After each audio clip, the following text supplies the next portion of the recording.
हे भगवान, हमरा एकटा बेटा दो दियो भगवान। अगर हमरा बेटा भेल तो हम 5 किलो अगवे घी के छानल बेसन के लड्डू चढ़ाब अहाँ के। अरे भाई तोहर बियाह कहाँ भेल छोड़ा? बियाह भेलो ने आ बेटा मांगे छत भगवान से। अरे भाई की कहू, बियाह के लेल त कोबला क के थाक चुकल छी हम, लेकिन भगवान सुने कहाँ छथिन। की कहू यार। एरो बियाह ने भ रहल छौ तो बेटे मांगना शुरू कर दिन भगवान से। बियाह वाला कोबला भगवान सुन नहीं रहल छथिन। की पता बेटा वाला कोबला सुन को बेटा दे के चक्कर में जे छे से भगवान बियाहो करवा दैत जल्दी से। अच्छा, एक तीर से दो निशाना नहीं? मतलब महादेव के तू बेवकूफ बुझ रहल छहुन नहीं? अच्छा, आ महादेव जी जे हमरा सालों से बेवकूफ बना रहल छथि से किछ नहीं। हम कोबला करत करत 1 पौवा लड्डू पर से 5 किलो लड्डू पर आबि गेलियन आ ओटा समस नहीं भ रहल छथि। अच्छा, कौन भगवान के कोबला केने रहून 5 किलो लड्डू के लेल? हनुमान जी के। हनुमान जी त बच्चे से कुंवार छथिन, त ओ तोहर बियाह कत करेथुन? हुनकर अपने बियाह नहीं भेल छैन। अही कहू हम की करू, हम मर जाओ से कहो। एगो काज कर, भगवान कृष्ण के कोबला केनाय शुरू कर। हुनकर 16,000 पटरानी छैन। तोरो ने कत्तो जोगाड़ लगाइए देथुन, बिल्कुल टेंशन नहीं ले। अब हुनके टा पर आशा हमरा बचले अछि। ओना हमरा लग और उपाय अछि। ओई उपाय से त डेफिनेटली तोहर बियाह भ जेतो। कौन उपाय जल्दी बताओ ना। एकटा बाबा छथिन, बाबा बाल ब्रह्मचारी जी महाराज। वो केहन केहन निकम्मा, निठुल्ला, नकारा, नलायक सबके बियाह करवा देलखिन बाबा ब्रह्मचारी जी। अरे भाई, लेकिन बाबा के तो अपने नाम छन बाल ब्रह्मचारी, तो बाबा बाल ब्रह्मचारी छथिन की बच्चे सा? बाबा खाली नाम लेल ब्रह्मचारी छथिन। अरे 55टा बियाह केने छथिन बाबा, ओहो बचपने में। रहो उपाय। अब बाबा के टाइम भ गेलन आबे के। सावधान समस्त भक्तगण सावधान, बाबा बाल ब्रह्मचारी जी मंदिर प्रांगण में प्रवेश कर चुकल छथि। जय हो बाबा अखंड बाल ब्रह्मचारी जी की जय हो। रे करिया, बाबा के चरण पखाड़ के जल्दी से पी ले, कृपा एना शुरू भ जतो। अरे लेकिन भाई, बाबा के पैर में थाल गोबर सब लागल छन यार, बहुत गंदा लागल छन बाबा के जे छै से पैर में यार। वह थाल तोरा लेल अमृत के काज करतो। सार जल्दी पैर पखाड़ के पी। बाबा बाल ब्रह्मचारी जी की जय हो। हमरा पर कृपा करू बाबा, बियाह नहीं भ रहल अछि हमर। हम सुनलिए जे बाबा जे अहाँ जे छै से 55टा बियाह जे छै से हमरा उम्र में केने रहिए बाबा, तो हमरो पर जे छै से दया दृष्टि दियो बाबा। 55टा बियाह बाबा के बचपने में भेल छलैन। 20-25टा बियाह बाबा जवानी में सेहो केलखिन। अखन बुढ़ारी त बचले छन बाबा के। ब्रह्मचारी बाबा, हमरो कतो लगा दिया, हमर बियाह नहीं भ रहल अछि। अनुष्ठान की मतलब? अनुष्ठान करवा पड़तो, महायज्ञ करवा पड़तो, तहन जाकर बियाह हेतो तोहर। वैसा काम में बियाह होए वाला नहीं छो तोहर नक्षत्र खराब छो। तोरा महायज्ञ करवा पड़तो, महायज्ञ। हाँ तो करवाओ ने, यज्ञ करवाओ, महायज्ञ करवाओ, जे करबे वाकई करवाओ, लेकिन जल्दी से वैसा पहने जे छै से हमर बियाह करवाओ।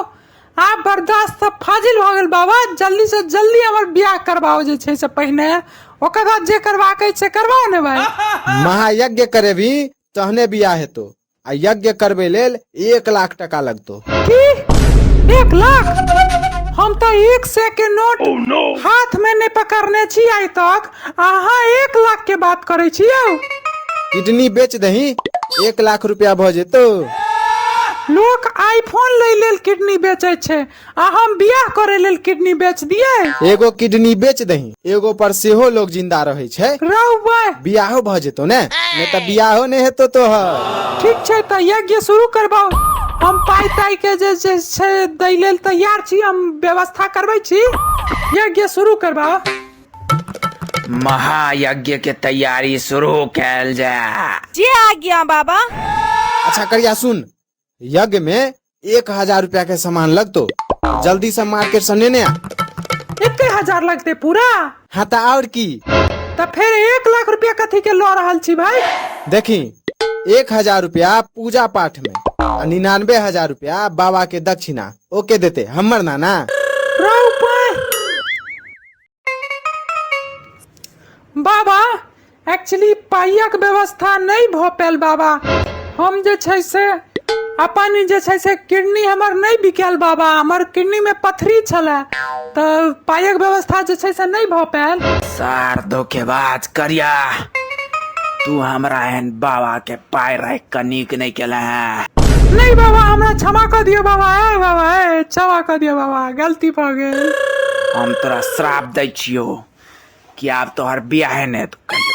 नहीं बाबा हमरा क्षमा कर दियो बाबा। बाबा क्षमा कर दियो बाबा, गलती भ गेल। आसार के तहने तोहर बियाह है तो आब जहन तू 15टा महिष मतलब 15टा कुकुर सने बियाह क सब सने 6-6 महीना रहबे तहन जाकर तोहर बियाह है तो हम तोरा श्राप दै छियो सार करिया। सब गोटे से आग्रह कर रहल छी अहाँ सब प्लीज सब्सक्राइब कर दियो। सब्सक्राइब नहीं करे छी तो सब्सक्राइब को हटा दियो। हाल छै देखियो अविनाश पांडे लिख रहल छै गजब। माफिया सुमन राठौर जी लिख रहल छै वेरी सुपर, वेरी वेरी सुपर। और लवली राहुल जी नारी मधुबनी से और माधव झा बेनुपुर नवादा से, मनीष भारती और अनिल कुमार झा जोकी गांव से, संजय कुमार महथोरा राजौरा गांव से और कुंदन कुमार गांव राजौर से, चंदन ठाकुर महमूदपुर सोनकी और आलोक कुमार सतलखा, सिंटू यादव मेनहा, आयुष झा जे से आबारी मधुबनी जिला के सब काश्यप रैयाम चीनी मिल के कहने चिन्हे चाहिए और गाँव के नाम लेके तो जरूर तहने चला आके। और नवटोली सचैत पड़वा सचैत चंदन जी और झंझारपुर और सुरहा गांव से राजौर सा मंसी सा मझोरा राजनगर सौराठ सभा सा और हिमांशु कुमार बड़ नीक कॉमेडी। धन्यवाद जी। हमारे गांव के नाम भेल मधुबनी से मधुबन कहि रहल छथिन और कनपुरा मधेपुर ईस्ट लदारी बहुते गाँव छै। कते गाँव के नाम लिया हरने दुलारपुर गलमा दोलू 3D रमौली गाँव से श्याम कुमार मिश्रा जपरा से सुशील कुमार संतनगर दीपेश कुमार यादव। हमारे गाँव ईसापुर हर्षनाथ झा देवहार गाँव से दियोबान चौपाल बाजू बंद गांव से केन गांव के नाम सब छे बेनीपट्टी लखनौर गांव दोस्तपुर गांव घोघरा चट्टी फुलहर गिरजा स्थान मधुबनी और गगन झा जैसे काशीराम गांव सा और झंझरा गांव से कुशेश्वर हमारे गांव रेखा लखीसराय से जयनगर मधुबनी से सब सीधा मधुबनी और खजूरी गांव से पाली मधुबनी गरबा सब जी जपरा विकास सिसवार बाजार से सिंगर मुकेश भगत जी। देखियो ओते गाँव के ज्यादा से ज्यादा नाम नहीं ले सके छी लेकिन अब ज्यादा से ज्यादा कोशिश करे छी नाम लिया। सकरपुर सा बेनीपट्टी जैसे विलेज कुलहरिया परसा और तरीके सुरेश यादव जी प्रवीण कुमार जी बालन पट्टी सा और राहुल यादव ददवा सा और इनके नाम जैन की फुलका बाजार सा।